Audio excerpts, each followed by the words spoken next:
fill the seat of Councilman Jay Wenk. Do you have a second? I'll second it.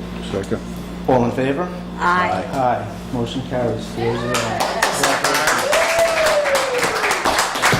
We'll get sworn in. Can I have you here so you can partake of this meeting?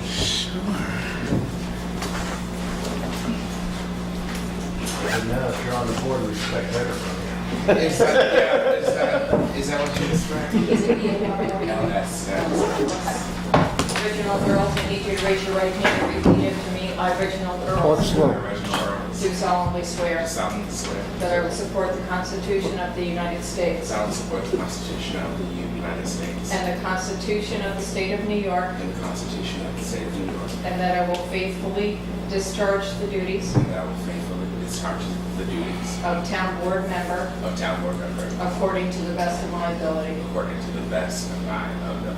Yay!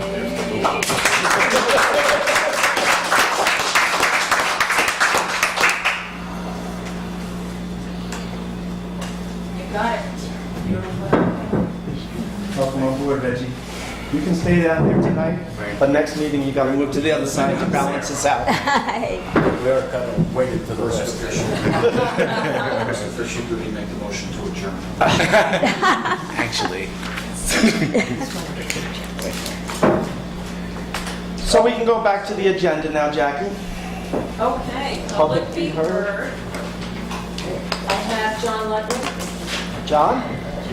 Okay, thank you. I'm going to go through 14 charts in 2 minutes. These are some charts I put together in April, and I used to get our group started up to petition for a referendum to dissolve the library district. You might have heard of it.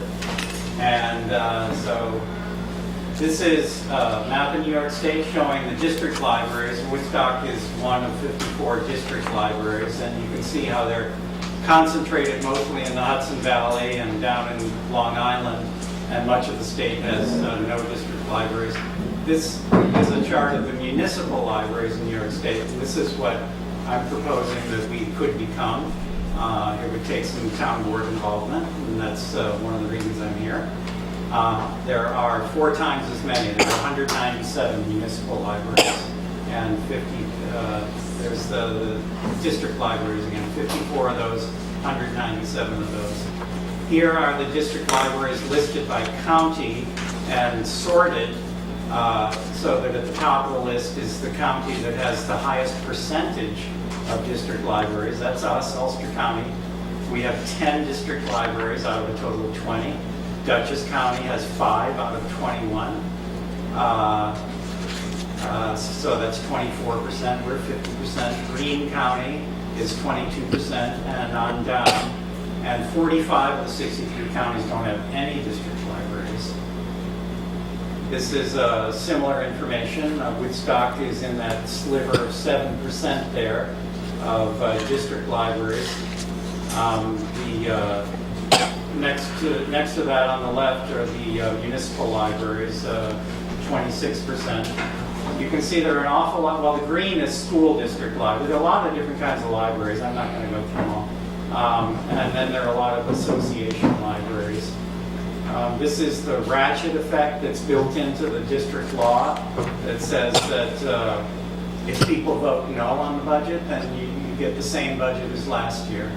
And if we abolish the district, then that will no longer be part of the taxation. In fact, the district won't be taxing the people at all. This is Article 17A of New York Municipal Law, Section 779. The electors may commence a dissolution proceeding by filing an original petition. That's what we've been doing for 3 weeks now. We hope to get it completed by August 1st. Petition shall contain signatures of 10%. So that's about 450 we need, and our goal is 700. There's the actual law that tells what the petition has to say. You fill in the blanks there. And there's the actual petition that we've been carrying around and getting signatures on. The law sets the timeline after the petitions are filed with the town clerk. They're filed with the clerk of the town in which the district resides. So we will be filing the petitions with Jackie. And after that, the trustees of the library will have 30 days to call for a referendum date. And after that, the referendum has to occur 60 to 90 days after that. So our schedule is May 29th. We had our press conference at 4 o'clock on the library lawn. We will file the petitions on August 1st, and that starts the clock. And then the referendum would be in November. Now, again, the trustees have to set the date, but if they do it according to law, the referendum will be in November. And these are benefits. There are a lot of benefits, but one of them that's particularly of interest to the town board is consolidation of services. That if it's a municipal library, the services of the engineer, the attorney, the custodian, the highway department presumably would maintain the parking lots. We claim that the town has a proven track record of creating and building capital reserve funds for building maintenance, et cetera, which we believe the trustees of the library have not been doing.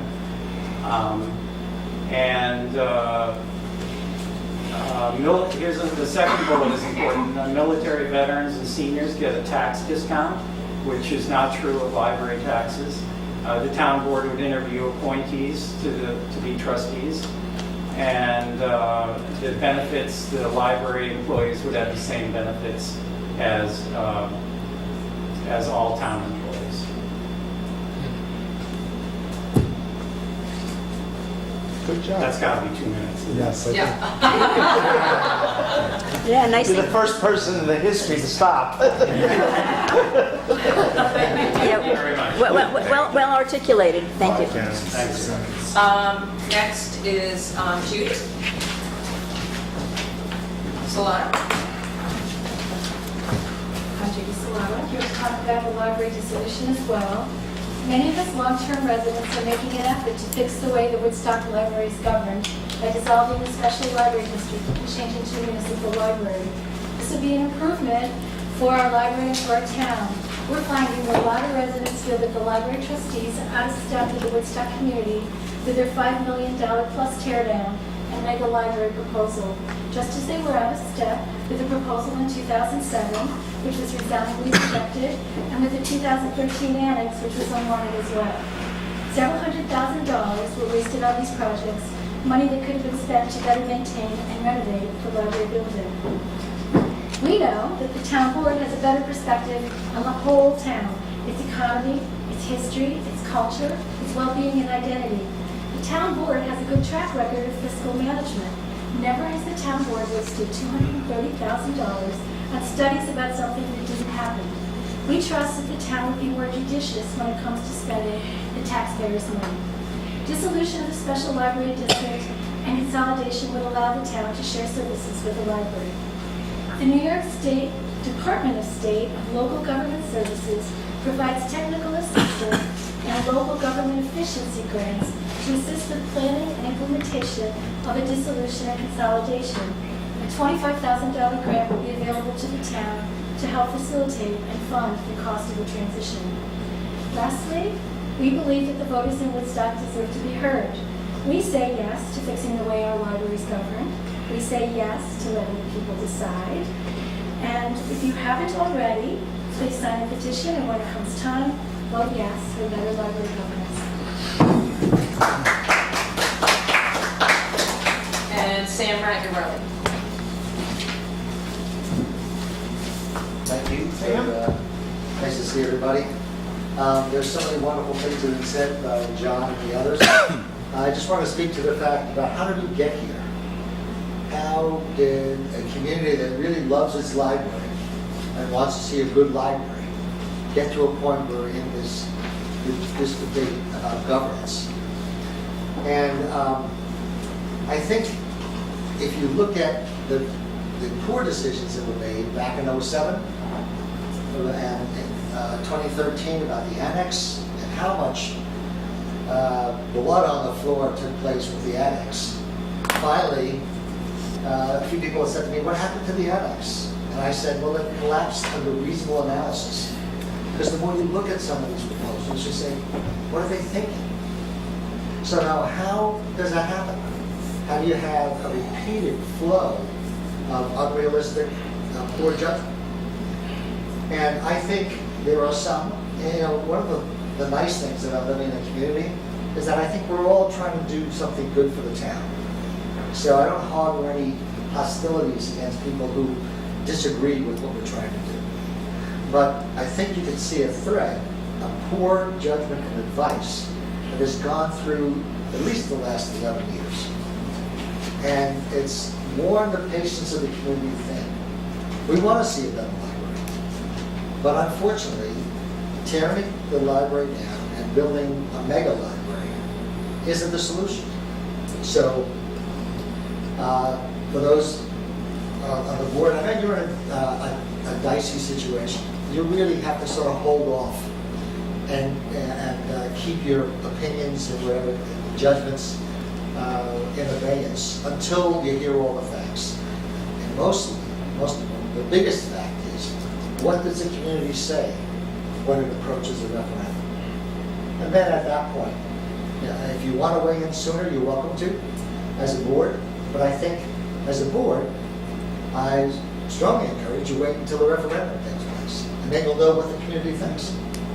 I've told the people at the library who actually disagree with me about what to do, and I've said, this can actually serve to clear the air, because if we have this referendum, and the idea about a municipal library is defeated, then the fact that the community wants to tear down the library and go forward has actually been supported. It'll be easier to fundraise and so on. But if in fact if the referendum is successful and we shift, then it's telling the library board and the community, you know what, we want a more modest, improved library that suits the spirit of Woodstock. Thank you, Sam. Yeah, if I could just, I would like to comment on that. As the people, if they do the petitions and if the vote comes and if they choose to vote, I wouldn't jump to the conclusion that they're making a building decision. They're making a governance decision. So I would tend to keep it at that. If they choose to have the town board govern the library, we will of course do as the people wish. If they choose the town board not to, then the current library does it. But I wouldn't jump to the conclusion that it's a building decision. It'll be a decision. It'll be a governance decision. That's what this is all about. So I wouldn't jump to conclusions. One quick announcement. This Thursday night, let me see, 6 p.m., the Town Hall of Shandaken, the county will be holding a workshop, Helping Communities by Helping Local Businesses, an overview to Ulster County's economic development services for residents and businesses. And again, that's this Thursday, the 21st, 6 p.m. at the Shandaken Town Hall, which is located at 7209 Route 28. So with that, time for the public hearing yet? Yep. Okay, Jackie, if you could read the notice. At a meeting held on June 12, 2018, the town board resolved to hold a public hearing on the closure of Library Lane on July 28th for the duration of the library fair. All persons will now be heard. Don't all rush. They're running to the mic. Can I comment on the library issue? No, just on closing the road for the library fair. I think it's a great idea. Okay, there's one aye. That's good. Anyone else? Anybody, any comments from the board? It's a good idea. Good idea? Yeah, I just like to say that this community has loved the library for decades, and supporting the library fair and raising money for the library is part of who we are. It's a great event, a great day.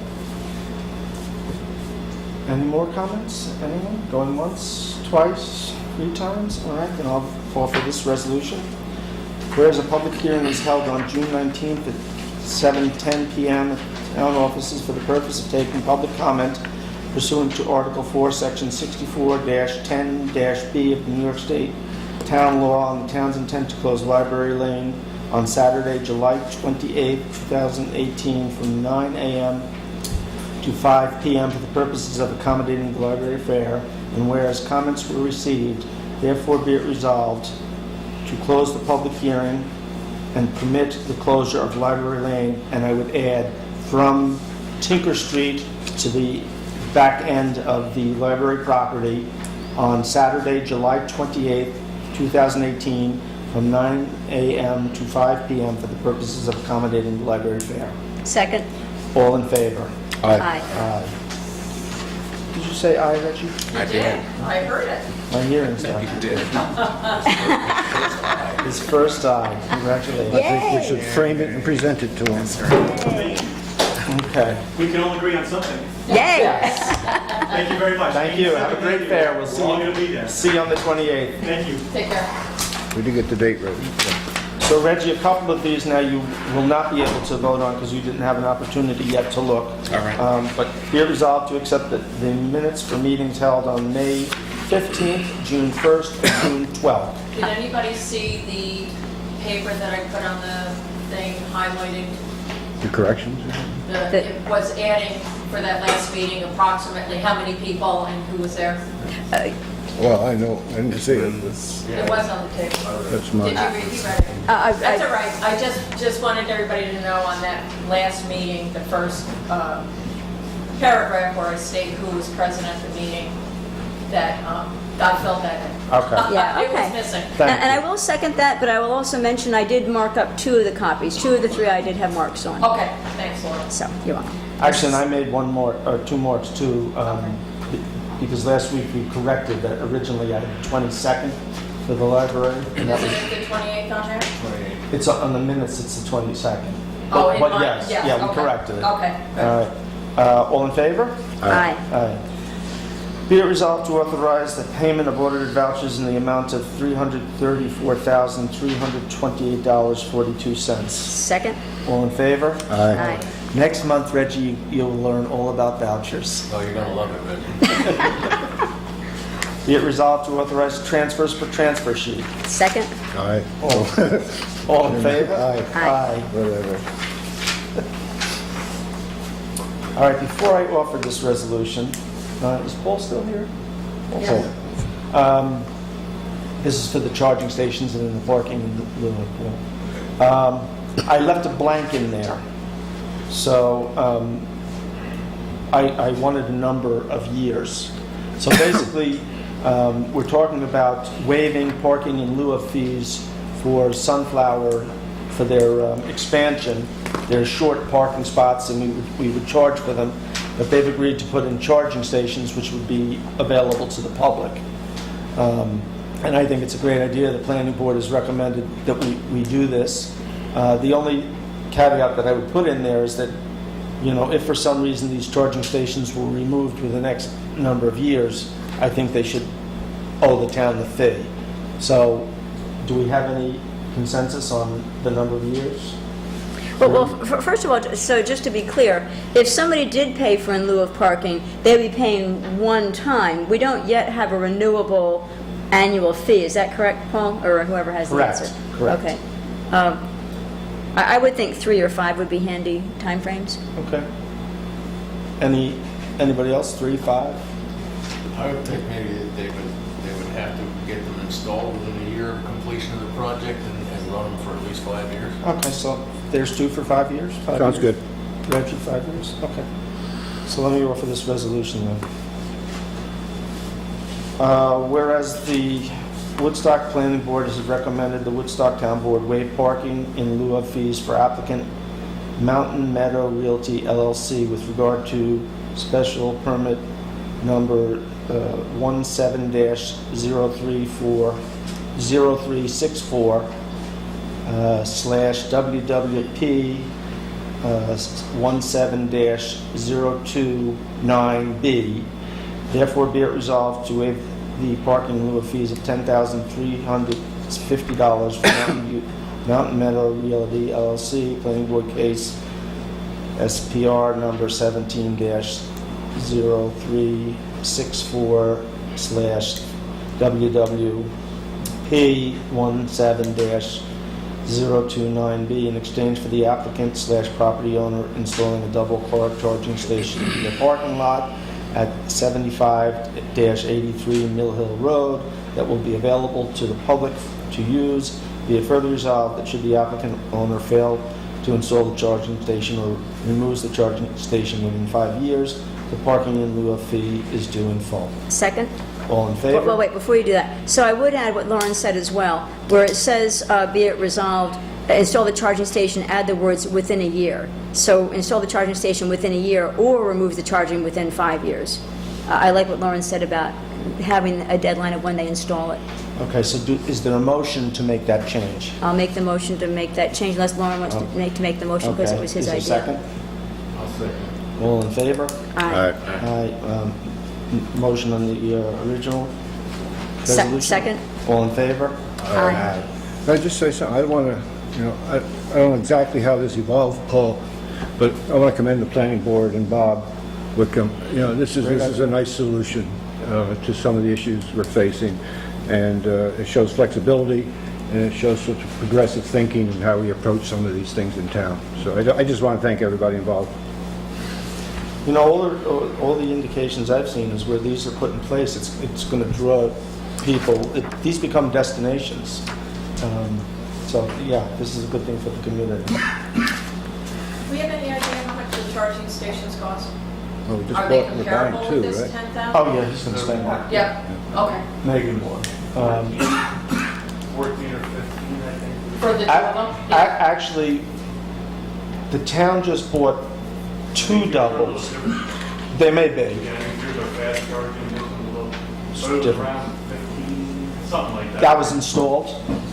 For the 2 that he's putting. He gave us a rough number, he wasn't sure at that point, but his rough number was 15, I think. Well, we're looking at about 25 for 2 doubles. So, Quick chargers. yeah, His are an hour charger. right. Yeah. For full charge. Yeah. Completely out, can't drive anymore. Yeah, he seems to be wanting to do whatever is good for the town anyway. Yeah. Oh, yeah, no, he's a Yeah. solid man. I like Yeah. him. But I want to also state my appreciation for anybody who's doing green things. So between the planning board and the applicant, I agree, it's a wonderful thing when applicants and the planning board are looking for green solutions. Can I ask a question? I'm just curious, if there's a charging station and I want to go park there, but I don't need the charger, I'm taking up an available charger, right, while I'm parked there, right? So who That's very selfish on your part, but I know you wouldn't do that. Just wondering if the parking lot's full, are we supposed to leave the chargers available? No, we calculated those spots separate from the What was required needed. parking for the site.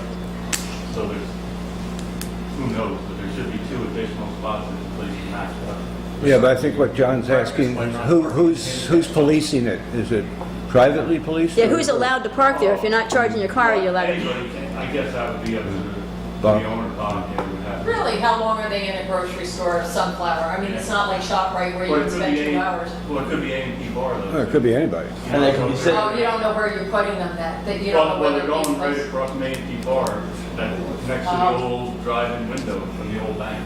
Oh, So okay. they're kind of in an Yeah. isolated area now. Yeah, So it's not really general parking, it's sort of Right. up to the side by itself. you have to actually go Next find to it. their new seating, so it's, yeah, it's not where it's convenient to pull in everybody to take up the parking spot. Right. That's why we set it over there out of the way, so it wasn't an eager spot for people to take up.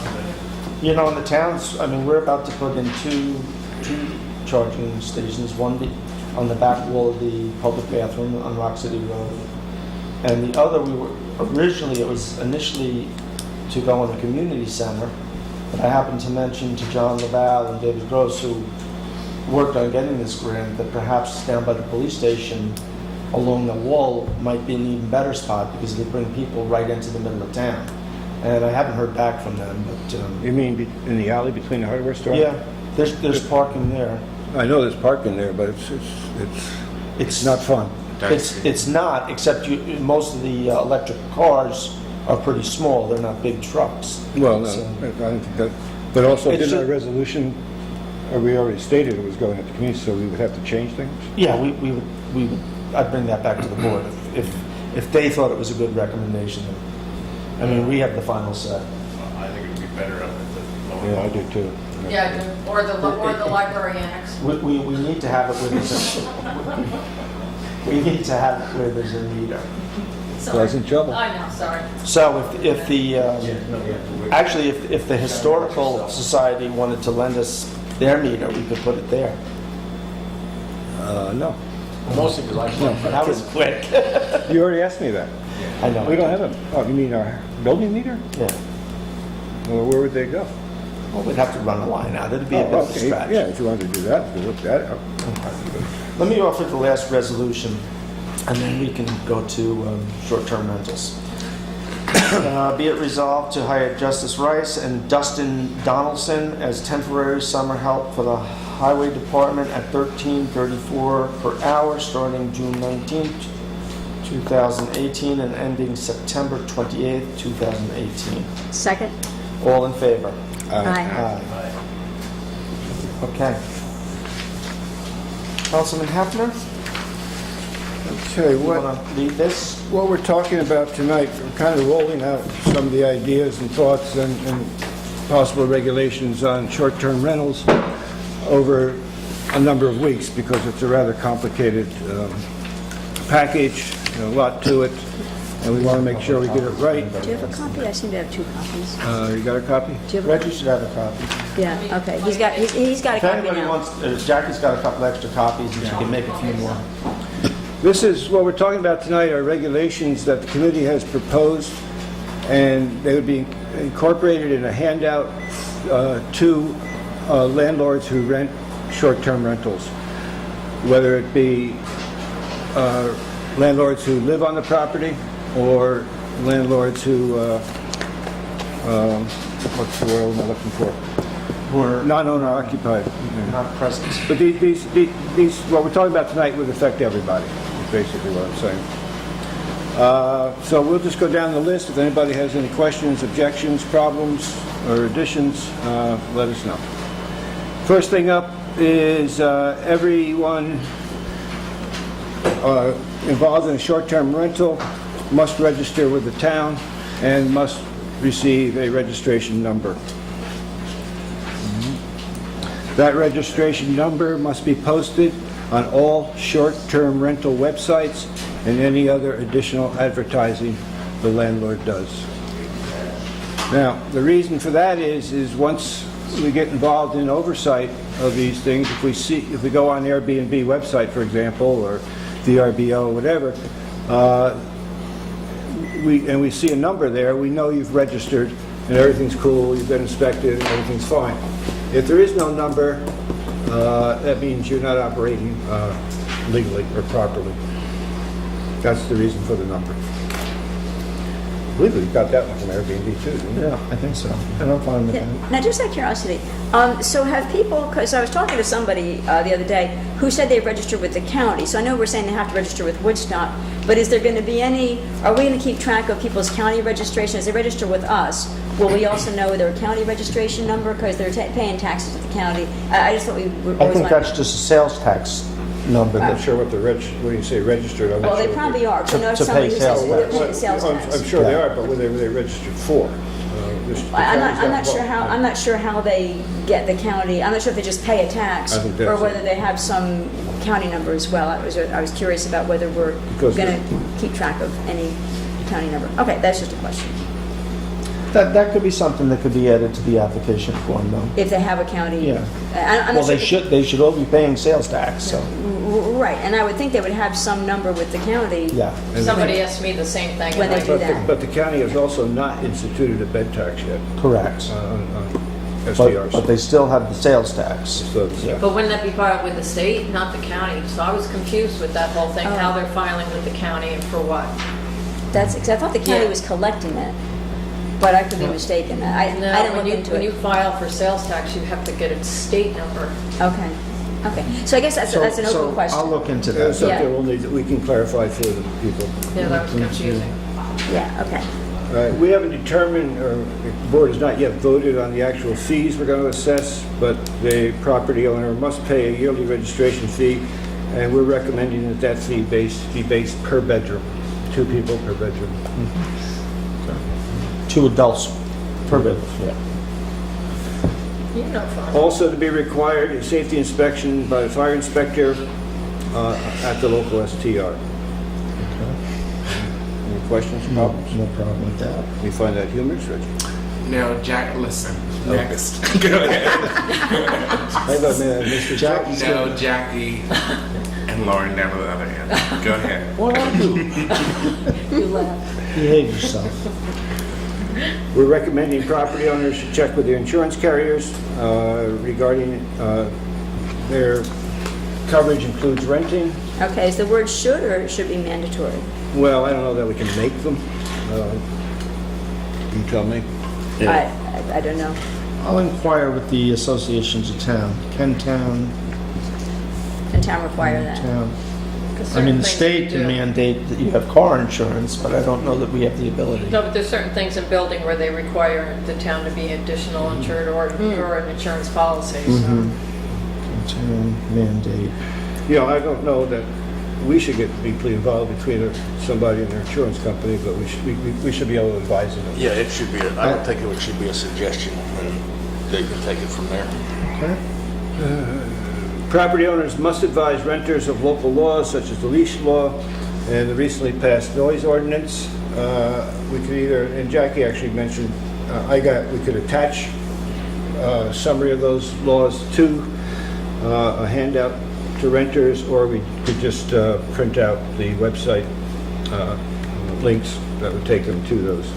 You can also put down, we should have like a local dispatch number or the, Oh yeah, that's coming up. okay, Yep. sorry. But we want to make sure, one of the complaints we're hearing is about such things as noise. Right. And you can't bring your dog up, don't let it run around, and all these things. Okay. Property owners must clearly post local contact numbers, both if you're on the premises or not on the premises. Actually, that should be. On or not, on the premises or not. Property owners must post emergency numbers.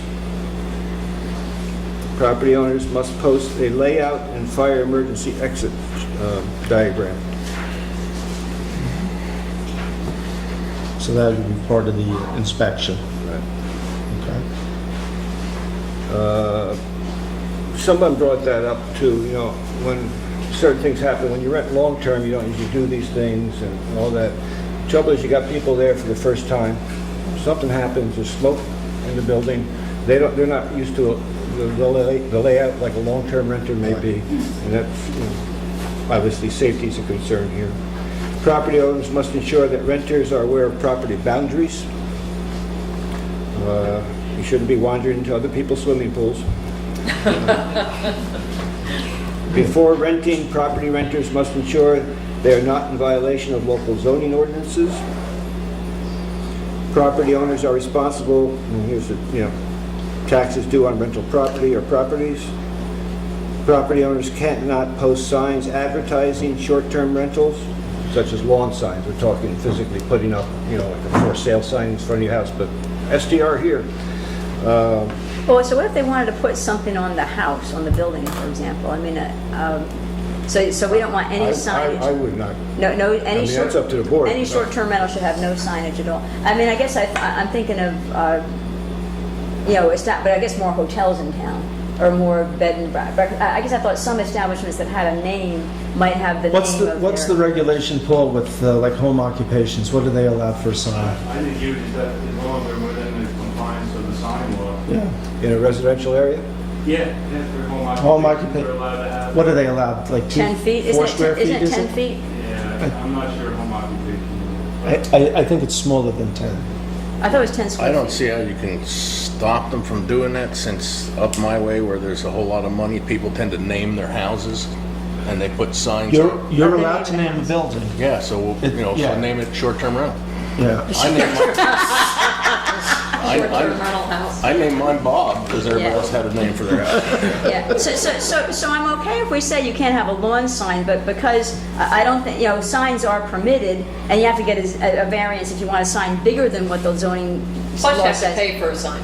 They should be paid. Yeah, but so I'm not sure, so that's the part, I'm just tripping over, you can't advertise a short-term rental, but they can advertise anything else they want. So I it just, would say we just have to be in compliance with the sign law. be in compliance with the sign law, Apply there you for go. A sign, whatever's allowed in that district is what you can have. Yeah, there is You variations. can't have a business card at the health food store, right?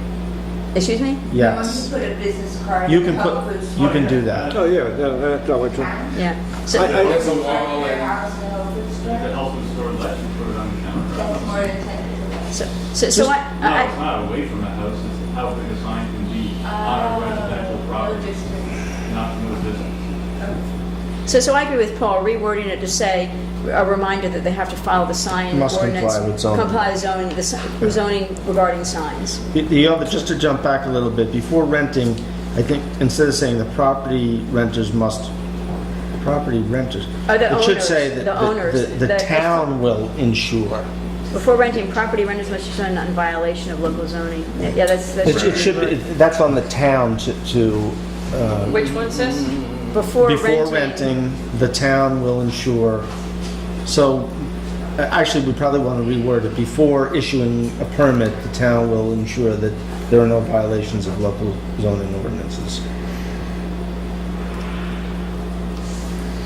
Otherwise, it's self-policing. Well, no, I think it also gets people to understand the zoning law a little bit better, which nobody does.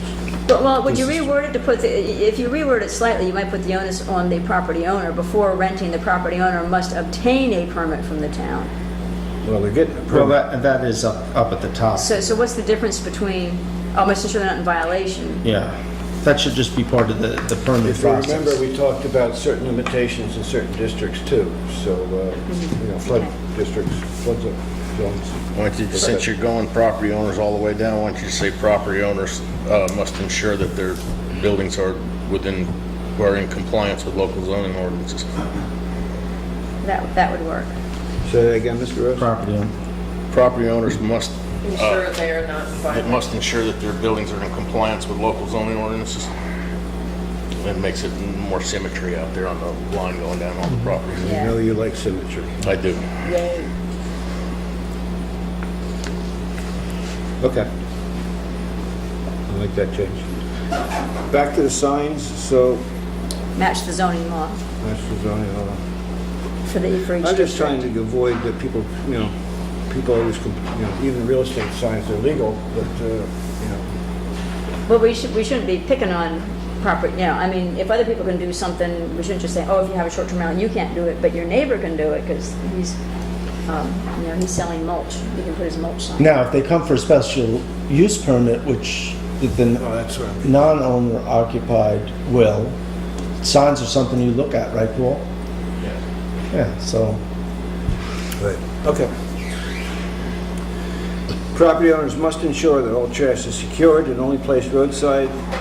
Oh, did you skip something? the numbers. Okay, I'll come back to it. But Okay. property owners must ensure that all trash is secured and only placed roadside on the evening, before scheduled pickup. Any problem with that one?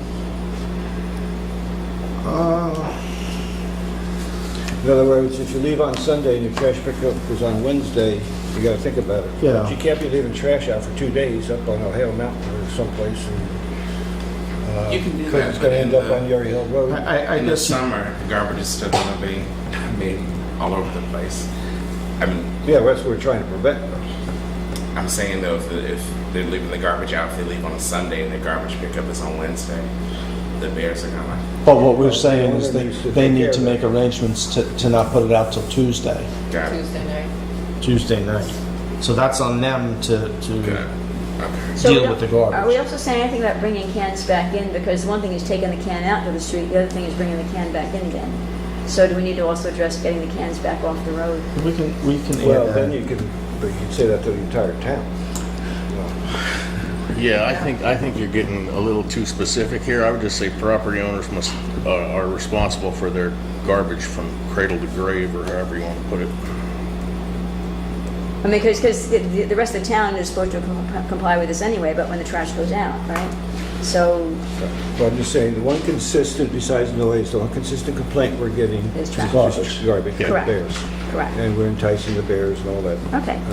So, I don't, You know whether what? it's enforceable, I have no idea. But if you're talking about when it goes out, I think it makes sense to talk about when the cans But come if back this is in. part of a handout and it's also given to the renters, they're at least aware of it and the owner will have to deal with it. But my point still stands. So if you're going to address trash at all, and say when the trash is allowed to go out, I think it makes sense to also say when the cans have to come back in, so you're not leaving the cans on the side of the road to get blown by the wind and fall into the road. If the and board stuff. wants to add that, I'm fine. So let's we'll leave that the way it is and let's everybody write their version of it and send it in. Oh, okay.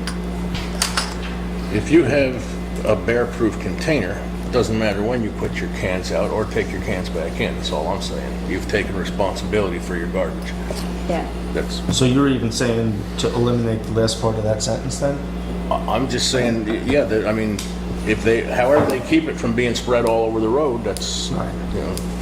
I So don't- they can put it out on Sunday as long as it's not gonna get, As long as it's in a You know, I've bear-proof stayed container. at quite a few of these short-term rentals on vacation, and garbage is huge in your agreement of when it gets placed out, because a lot of communities anymore are becoming, whether there's bears or whatever, it stinks, it's nasty.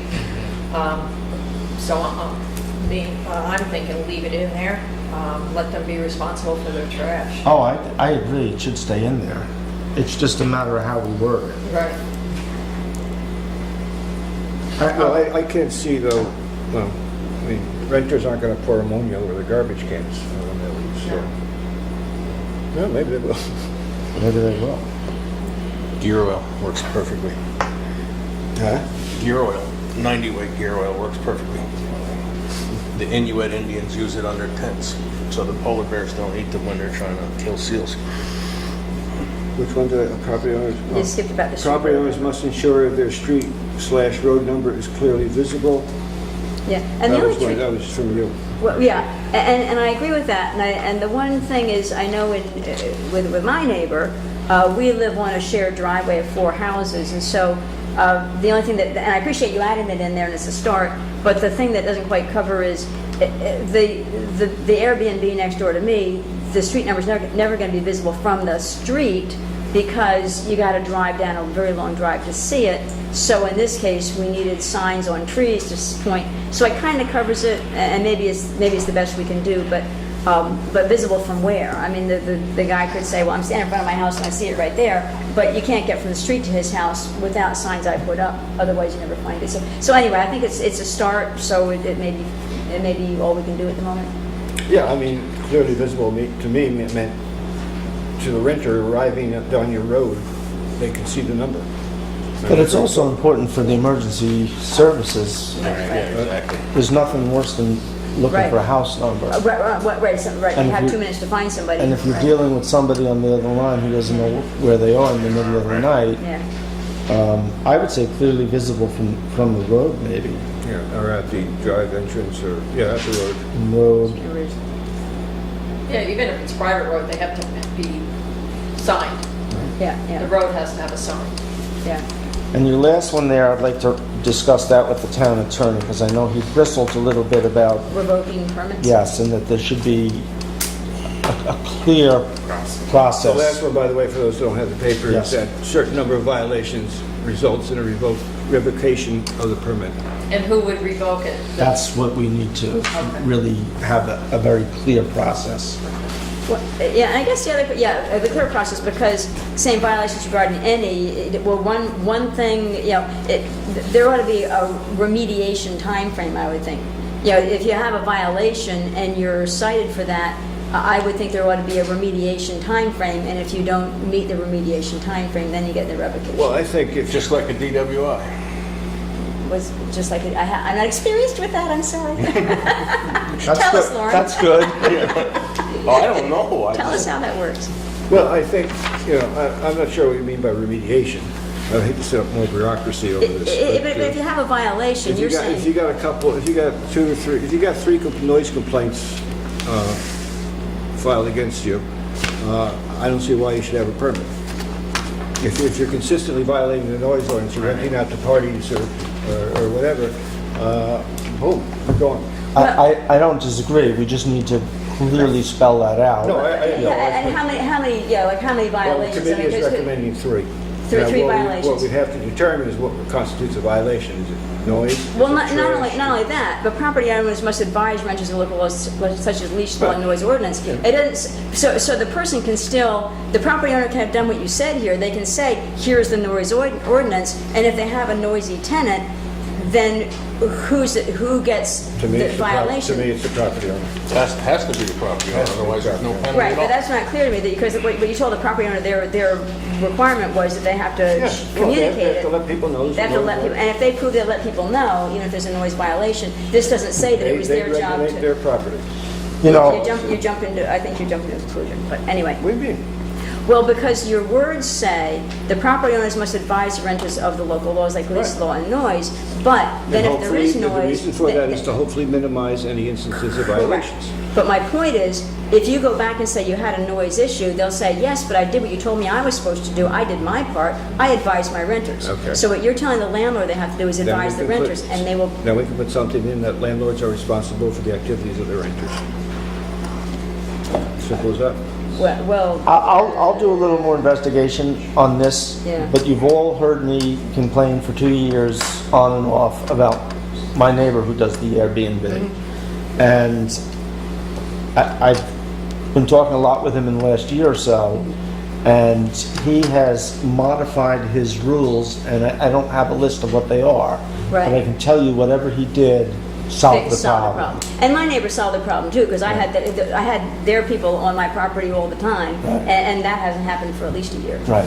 Well, this is why you give them 3 strikes. Right? Yeah. So if they get a violation, then they know they got to amend their rules or whatever to get it taken care of. Yeah. Now, if you, let's say you get a violation, and then you run clean, let's say you have 2 violations, you run clean for a year. Does that take care of, every year you run clean, does that take a violation off? Well, in my mind, again, when we spell out the violations, I would say 3 violations in a X month The period, committee is recommending 3 in a year. 3 in a year. But yeah, I would think you're wiped off, your slate's clean once you start over again. Yeah, The next year. yeah, I would, So if you have 2, you can have 2 violations every year and still keep your permit. I mean, I'm not saying I don't like it, I just want to know how it's going to work here, that's all. Yeah, but, and getting back to the local leash laws and the noise ordinance, is I do think the property owner, it's their responsibility to advise the renters of these things, but nobody has control over what their renters do, or what their kids do, for I example, agree. or what, there's a lot of things that you don't have total control but over. what they can do is create Communicate. regulations and weed out renters so that they're not having the big This- parties. Right, and they can give bad reviews of the renters and whatnot, Yeah. if Well, the renters renters cause can be problems. fined by the owners of the property, or they can be asked to leave early Yeah. prior to, and Yeah. forfeit whatever money they have invested in it. So the owners have a lot of pull Yeah. with making sure. The owners that are whoever's making the renting- money, so they have to take the responsibility. That's right. I mean, that's that simple to me. And you can't, how are you gonna penalize somebody that's only here for 2 days and they're gone?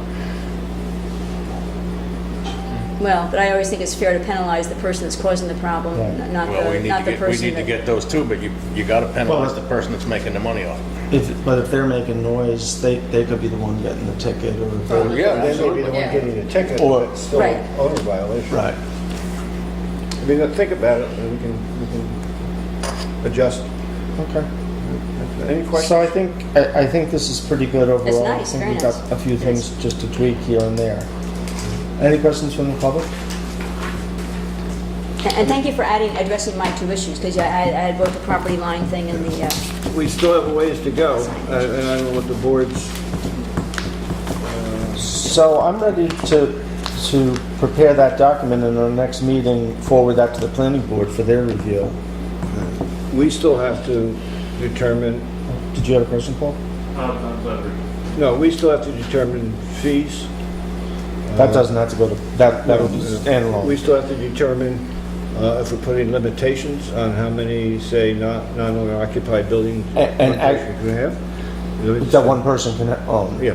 That is the one blank left in what we would send to the planning board for their yeah, review. I would say 2. My vote would be 2. You can have 2 non-owner occupied. Okay. My vote would be 2. Do you want to discuss that now, or?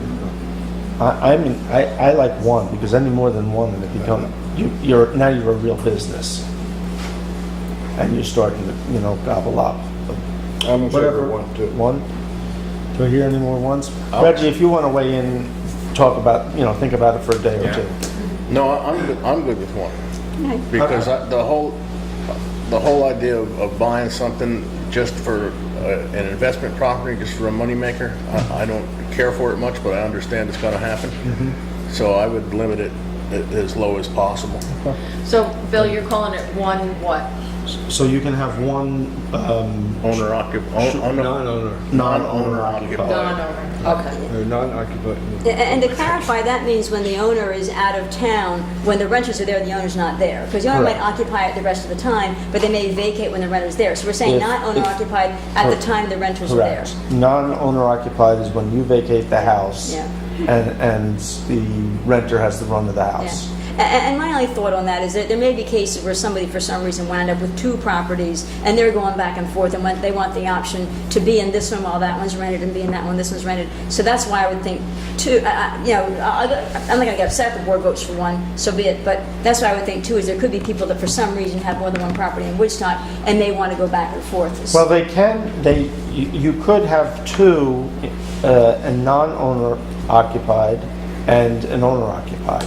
Well, So you could live in one and rent it out and be present. But you're saying owner occupied means, non-owner occupied means when you rent it, you are physically not there. Correct. And I can envision a case where somebody might own two properties in Woodstock, and they might want to be in this one while they rent that one, not being there when the renters are there, and then, oh, that one's not rented, but then somebody wants to rent this one, and they'll go be over here Well, while you know this one's- what? This is going to be in this... Occupied at that point. It is owner occupied. One of them's still Right. owner It's always owner occupied. That's- They're hot back and forth. Well, yeah, but you can't sign up. They're not two. But if you can only get one permit, we're only allowing one permit. You can only permit one No. property, No. so you can't be going back and No. forth and be owner Well, you occupied. have a primary residence. and You could have one- a... Yeah. You would have a primary residence and one short-term rental. Right, So right. you could, well, the registration number may not affect those.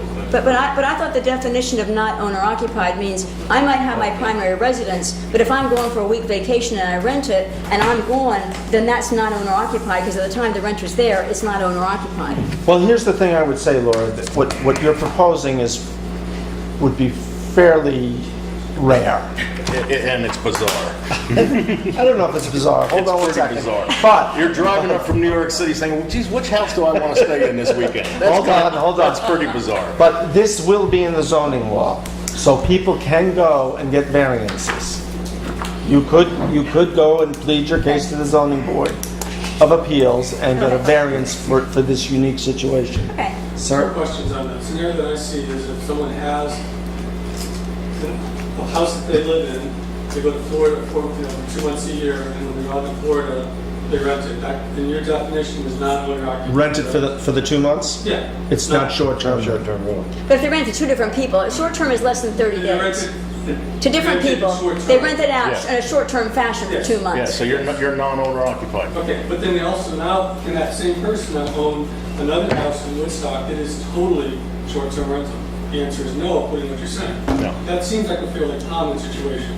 You can, but, Unlike- so you would have to rent the one house for the 2 months that you're gone. But you would not be able to do that because because by having the number be one, you would not be able to register both buildings and have both buildings at any point in time in the year with you not there and renting it out. This is what one I means. understand. And that's why I'm voting for two, because like everybody else, I want to keep out the corporations who want to buy up properties in lovely Woodstock and just run them out. But I do think your regular person who's trying to make ends meet and hang on to their property might have two properties within the bounds of Woodstock. They might be, people that we're trying to help as opposed to these corporations. But That's exactly the scenario that I'm proposing, because this person who happens to have a short-term rental.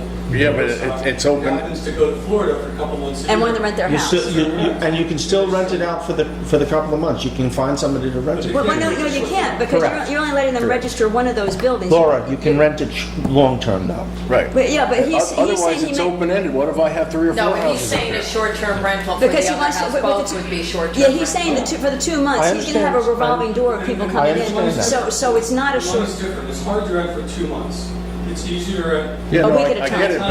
but then let's say I have 5 or 6 houses and I want to do the same thing. How do you stop Well, me? that's a stretch. I'm just asking what your. That's a stretch. I think it's not a stretch. Just, we don't want It's to not a see... stretch to me. Having that scenario is not a stretch. 5 or 6 is a stretch. It's a Okay, stretch. but we don't want people coming in and buying multiple houses to rent them out. I agree. But how do you define a stretch in the law?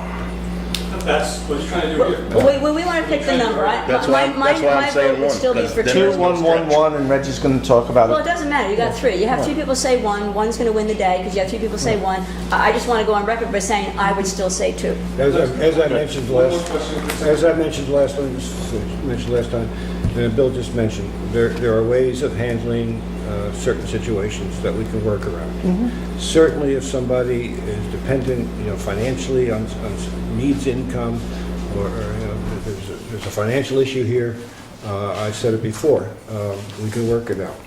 And I think that's what we just got to be flexible to think this way. But right now, I think what we need to do is carve out the basics here and move forward. So how you work, And and again, it'd be nice to have the exemption written down. If you needed to go against this, what is your process? It would be nice to have that defined.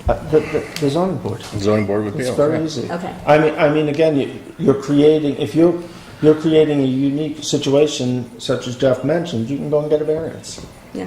Now here's the other question. If I have one property and I have two buildings on it, is that one property is the short-term rental, or is each building on the property the short-term Is it rental? owner occupied? Non-owner occupied. I have two buildings on this one piece of property. I'm going to Florida, so You're I renting always out- rent out the one, but the week I'm in Florida, I'm going to rent out the other one. Is that two registration numbers? It's one address. It's two buildings, yeah. So it's two, each building needs its own registration. I think you're going to find that situation more than you think. Well, I'm sure we're going to find any situation. My point is, let's move forward. We'll handle these things as we go forward. Before, I'm going to do Linda and then Felicia. One more question. Oh, I just wanted to know if you know how many non-owner occupied in Woodstock now? No. We don't You, yet. you know, the numbers bounced all over. I mean, 2 years ago, they were talking about upwards to 800 short-term rentals. The non-owner? Short-term rentals. They didn't specify. The county has purchased a very sophisticated, expensive piece of software that hopefully will be giving us this information soon. I know there used to be a place called the Villas of Woodstock. I don't know if that's around anymore, but there used to be about like 5 different houses of that organization on. They'll have a problem. You mentioned about revocation of registration for violations, and you have to consult the town attorney. Who is the town attorney, by the way? Rod Fruderfoss. The other thing, Linda, too, just the only exact, we got to wait for the software to come in. The only exact number we've ever been given is by Airbnb of 250 across the board, not distinguishing. On their platform. On their platform. Oh, and that's not owner? No, it's both. Oh. We don't know the breakdown. Jeff. What happens for those people or companies that own multiple ones currently? Because I'm sure there's some, I don't know any particular, but there's got to be some that own 2 or 3 or 5 or 10. I don't Well, know. they're doing it illegal right now. There's no laws. What's that? No, the zoning law already. The zoning law prohibits short-term rentals, Yeah, it is not legal. where at where this you're It's not, not legal to begin with. so they're breaking the law. So they could go for a variance if they want. Yeah. That's their option. And listen, there may be a valid case if there are people that have that Breaking the laws situation. is a good answer, because I didn't know they're breaking the laws. So Yeah. if they're doing something wrong already, Right. there's no protection in school. Right. Okay. Any other questions, Paul? It wouldn't really play into what you're going to pass along to the planning board, but through the whole process, we've talked about the role of who's going to do the enforcement and the And that- registrar and the yeah. title. Well, I was checking off things we still got to do. That still is. That and fees. Job description, all that stuff, yeah. That and fees is part of it, yeah. I think maybe the next meeting we get to there. So while we were talking about planning board, Paul, so one of the things we talked about in passing along to the planning board was that non-owner occupied would be a special use permit. And one of the concerns a while back was that would clog up the planning board. And what we talked about was that we would create a grace period where we would pass this law and that people would come in, they would register with the town, they would put their application in with the planning board, and then you guys could pick through them at your pace. But the one thing, if we were to do that, first off, do you think that would work? Well, I wanted to go back. We altered and changed the trigger for what was a bed and breakfast home and bed and breakfast establishment, right? It was 2 bedrooms was a home, more than 2 was an establishment. Right. It required a special use permit as well. Right. So we, as a committee, thought we would jump a home to 3 bedrooms. An establishment more than 3, or 4 or more rooms would be an establishment. Right. That would require a special use permit, as now a B&B establishment. Right. So if you move those trigger numbers, I don't believe the planning board, I mean, we could check with Mark Plate, how many, the average 3-bedroom homes in Woodstock, I would say that's our biggest average, probably, is a 3-bedroom home. Right, So you the get to amount of 4. 4 and 5-bedroom homes that are short-term rentals, I don't think would inundate the planning board, if we change those trigger numbers. Okay. If you left it at 2, yes. But how about, Every 3-bedroom home would be coming in for, I think we were talking about, though, any non-owner occupied. well, I don't know if you really need, because, the argument Ron Cordy made for his clients is that once you reach a certain number of rooms, it starts to become more of an establishment than it does a simple little home. I'm taking my little ranch, 3 bedrooms, to rent that out isn't that big of an impact. I got long enough. But when you get 4 or 5 bedrooms, the volume of people that it starts to bring in, I think the review starts to be required, because then you gotta look at parking, screening for parking, Right. The lighting and issues like that. So, I don't know, I just think up to a 3-bedroom, the impacts probably aren't that great unless they have a swimming pool next to their neighborhood. Okay. But beyond that, but that's what we talked about as a committee, so I don't know if that got changed or what. I think we, didn't. I mean, if you went to a 3-bedroom, But we- then definitely you'd have to do. But I think we- Yeah, that was the assumption, I that we think- dumping on yeah. you know what, Richard can show you what we worked up Yeah, I think- tomorrow, yeah. or I've talked over the next Paul. couple of days. Yeah. I understand what you're saying about changing the trigger number, which would have less impact on the planning board. Right. And move this along. The other thing Well, is, not only the planning board, but the short-term rental people also. I mean, because it's an easier process for them. Right, no, yeah. Because they're not coming in with 3 bedrooms for a site plan. right, And, it's more of a, I don't know, it just seems to me when you start to get 4 or 5 bedrooms, the volume of people, all of a sudden you can have 3 or 4 couples in. right. So, Kids. They have to go. yeah, they do, Yeah. because just the Yeah. impact on the neighbors, I Yeah. mean, with the traffic. That we agree. But let me ask you, suppose we got 50 of those? And, If you got 50, then we'd have to work out of first come, first serve, however it would work, yeah. If we But had, what- or stage it in over a period of time. that's what we were thinking about. I And mean, if we got inundated, you'd have to. They would still be permitted pending, as long as they had, Yeah, no, they can still. as long as they're operate. registered and Yeah. act in good And if faith. there's a violation, before we get to them, then we'll know what to look at when they come. right. The other thing is, I thought Violations or- that if the planning board could hand out, produce a sheet that said, look, when you come before us, this is what we're gonna be looking at. Parking, Yeah. garbage, Yeah. you know. I mean, it wouldn't be the whole list in site plan review. I mean, Right, but you could whittle it Yeah, down. we could whittle it down to probably 4 or 5, main items that would be the triggers of the site plan Okay. review. Okay, Jeff? Do you consider camping rentals Tenture specifically? Is that part of this plan, or not? Do you guys know what Tenture is? Yeah. Yeah. Is that part of this, or not? 'Cause What- that's happening here too. What is that? The Tenture is, tenters. Glamping. Glamping. Glamping. Is that Tent glamping? on property. That right now I think it's a actually bed. is allowed under our law for special use permit. Yeah. Glamping. Yeah, So if it gets referred by the zoning officer, it would go to the planning board because it's separate from the short-term rental. It's already in the law. It's already in the law, so you have to get. You're allowed a certain number of tents per property and it already exists. okay. Any other questions? I Okay, wonder- so let's all just Send comments. send our little comments on the couple that we're talking about. And, Next time we'll get to some of the things I was talking about. Remain.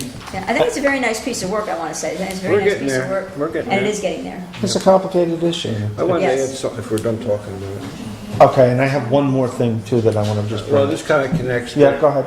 I just think, and I'd like the board to think about this, and maybe we can discuss it more in July, but I think it's time, and this is a good start, and we're doing some good things here, I think, but I think it's time for this board, for this town, to think again about affordable housing and moving forward on some type of planning for the future. I know it'll be mentioned in the comp plan, but we might as well be ready to hit the road running.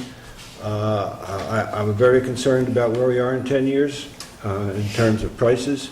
I don't know if anybody saw the Freeman article this past week about what it takes, how much money you got to make an hour just to afford the average $1,100, $1,200 house rent in Ulster County for a two-bedroom house, I think it is. But it's startling what's going on. And we're not as bad as Dutchess or Rockland or Westchester, but it's getting very hard to find affordable living space in this town. And I think as a town board, we have a responsibility at least to explore ways we can make that happen for some people. So let me ask a question of Laura first. Sure. Where are we with the comp plan? Where we are with Just briefly. Briefly, okay. Well, where we are with the comp plan is we have drafted pretty much all the sections, and we're going back and forth a little bit with VHAN. We have a meeting. It's the second. It's going to be. When do you think you'll have it to the town? To the town. Well, the hope is July. We'll see. July. Well, the hope is July because we have one more meeting this month. We have a meeting next Tuesday, and we're hoping to have it to the town in July. Okay. Still a few more back and forth with VHAN. Okay. So, Richard, I totally agree. I mean, I've always been supportive of affordable housing. I would like. Go ahead, Paul. If I may, yeah, definitely there's going to be a chapter on it. Yeah. And just to give you a heads up, we're not supposed to be talking about it, I guess we can. We're recommending a housing authority or some type of board that would look. That's why I want to wait. That's why recommendations will be there. So you can start ahead of adopting it, but once the recommendations come next month, you can see where we're going. And it was to have a full-time. That's why I'd like to wait. Advisory housing board that would look at town-owned properties down in Xenia, and opportunities for multifamily housing, cluster housing. All that. And I think the reason I bring it up tonight is so that we can be thinking about it and not spend another 2 months not thinking about it. Well, that's what we're recommending. Yeah, no, I think it's great. I think it's great. Thinking about how it needs to be on to people. form that committee or. It needs to be on people's mind, and That might be something to do with the whoever has authority over the short-term rentals. They would probably be a member, Should be, I think. Are you thinking about changing zoning? Well, Like reducing there's recommendations of looking at the PRD, which is density bonuses, Right. clustering also, no one does it. In the years I've been here, no one's ever requested a planned residential district. Not one, right? No one's really done any clustering developments, keeping the houses close and preserving the back, the conservation areas. But we're gonna try to promote it in comp plan, so we're hoping density bonuses will bring a developer in, if you can get more units per acre, make an incentive. Right. Especially if it's town-owned property. Yeah, down in like Xenia, where you Xenia, can say, here's a lot, 30 acres, give us proposals for what can be done on that 30 acres. I got a sketch in my office. How do you got ensure 50 those prices tiny stay houses down though? going That's up. the problem. Well, I as mean, part of it's it's written crazy. into the PRD section that a certain percentage of the homes have to be rented to people that make 120% of the median income. It's based on median income and it's 40% of the units. So we were looking at all those numbers. Is 120% still realistic? Right. Is 40% or the number of units per acre still? Yeah. So it was revamping those two sections, and which that board would kind of be the overview of, look at those sections of the law and determine what can be tweaked to bring people in. Because you need a developer, you have to give them incentives to bring them in. They're not going to come in and go for your basic one house on an acre. Can't afford to. It's not there. Yeah. So between the town owning the land and being able to give them incentives through zoning, there's a possibility to get workforce housing down there anyway. We don't have sewer and water, but it's town-owned land. That's a leg up for it. But that they've come a long way in the last 10, 15 years with new septic designs. Oh, with yeah, it no, it's share. because we did a soil test there in '04 Yeah. with the Affordable Housing Committee, and there's enough soil coverage over the rock Mm-hmm. to get in-ground systems, some modified depending. So soil conditions do allow for septic there. It's just, there's some old quarry spots that, you have to design the subdivision around some of these natural features, I think, that you want to probably keep in Woodstock. You probably forced them, right next to where you How much soil there? Just how much soil there? No, but we went in there. There's one area there where We went in there it's... years ago, and we found 2 or 3 spots. Down there. Yeah, where there was enough, and it wasn't more than we needed, but it was enough. 18 inches to rock, so. There's quarries. Yeah, because part of Xenia has the the town-owned septic system, so. Yeah, some on-site. are down Right, there. there's That's few- more up quite in a few the Witch Tree area. area. Yeah. So one last thing I just wanted to So mention. also construction things have changed too. I mean, if you look at putting in, quote, unquote, your idea of tiny houses or something like that, things have changed in 15 years. Or if you do a cluster of tiny houses and you do a shared system. That's what I'm Rather talking. than little individuals for everybody, you get a good common system. And Connor and I are really trying to promote tiny home clustering. That's what I, Where you get a clustering of tiny homes. Let's vote now. that's what, And a lot of conservation, preservation behind it. And I have a big loop with a big septic system right in the middle. Lovely. And bocce. Let's all party around the septic system. The centerpiece.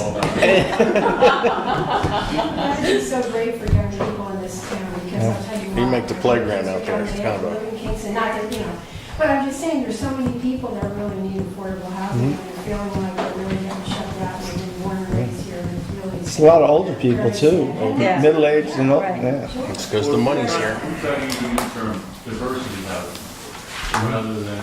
Low income and, Well, yeah, instead of yeah. affordable and diversity. We had a woman approach us this morning, a single woman who owns a house, but it's a big house, and she wants to get rid of it and find something smaller, and, was talking about, this exact type of thing, a cluster type of, or we've got neighbors, and you still got, Great idea. Well, I remember when Maverick Knowles went in, everybody was like, and now, my God, don't even say you're thinking about selling it. You'd have 20 people like right at your door going, me, I want it. Jumping on you. So last thing for the night, the 212 project. One of the things that came up that we were talking, the contractor and I, if you remember, the yellow line jogs at some point coming up the hill. And we were looking at it with the engineer and DOT the other day, and there's the possibility that we could jog that line a little closer to the old Bank of America and possibly get some more parking going down the street there. I happened to mention this to one of the shopkeepers in town, who's a rather optimistic person, and she said, "Oh, that would be a great idea." And she happened to be, and I didn't get this woman's name, but the woman was a traffic engineer who also is chair of either the Marbletown or Stone Ridge Planning Board. And she said that she didn't know our town that well, but that she thought would be a great idea. And one of the things, one, would pick up a few more parking spaces. Two, having those parked cars there would slow traffic down a little bit. And that is a bad stretch. The third thing that she said is that it creates more of a connected community. So something to think about. We're not painting the lines tomorrow, but if we want to move those lines, we should start to talk about it and let DOT know sooner rather than later.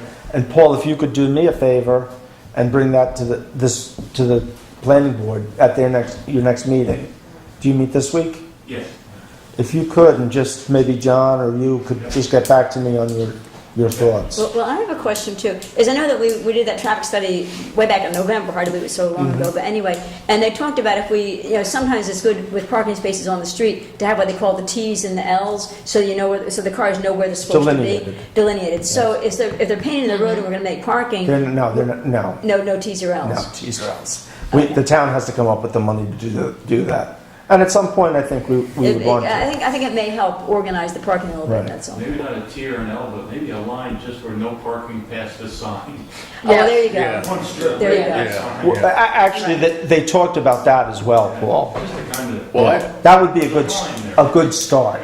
I looked at it, and it looks to me like if you keep cars back from every access road, you're not going to end up with maybe 3 or 4. Yeah. Half a dozen, maybe. Maybe if you're optimistic, but if all it costs us is to tell them to move the line over, It doesn't cost us anything. then it's worth a try. I guess I don't see a whole lot of value in it. So there's two other things maybe, Paul, you could mention to the planning board when talking about it. So the other thing, when talking with Mike Reynolds, we talked about we could move the UCAT bus down to closer to the corner, because we don't want parking right on the corner, but the bus could pull in there, and that would free up the whole center of CVS. The other thing is that we could put a sign up and just say parking weekends only. Because one of the issues down there we do have is Andre, the lumberyard with the trucks coming in, but he doesn't get a lot of deliveries on Saturday and Sunday, and that's when we are most desirous of additional parking spaces.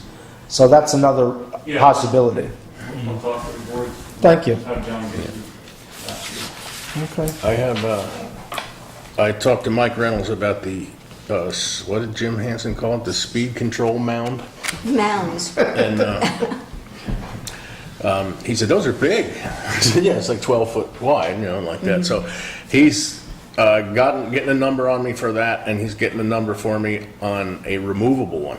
Okay. Which you just put kind of big legs in the road and you can take So it. that's similar to We've the... got a removable one. But that's a bump. That's a- Speed bump. This would be Not a hump. This would be a mound. hump. Okay. So he's getting he knows he can't ignore me, so he's getting it. This will be a friendlier bump. Did you all see the new sign It coming? made me slow down like that. Oh, I saw the one that told you Not how that was fast you're speeding. going. Is your speed? You were really only going 13 miles an hour, weren't you? It's a very polite sign. 'cause It says thank you afterwards. I was doing 21 and it said slow down. I slowed down to 19. It said thank Thank you. you. Right? Oh, that's too funny. Yeah. But did it say the speed limit is 15 though? I thought it said- Yes. Well, I'm testing it. I couldn't read it, I went by too fast. Is it possible that we can get those lines painted as soon as possible? Which lines? The At the bottom of the hill. I will talk to Mike. Because you're heading to July 4th weekend already. Yeah, good idea.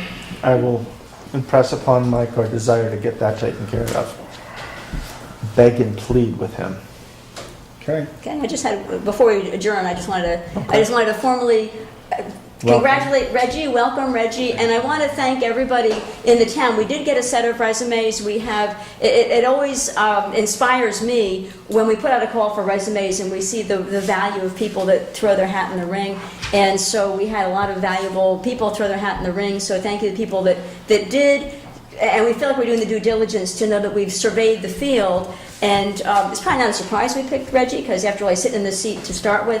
But I want to thank everybody who did throw their hat in the ring, because we had a lot of valuable people that did that. And congratulations to Reggie for rising to the top. Thank you.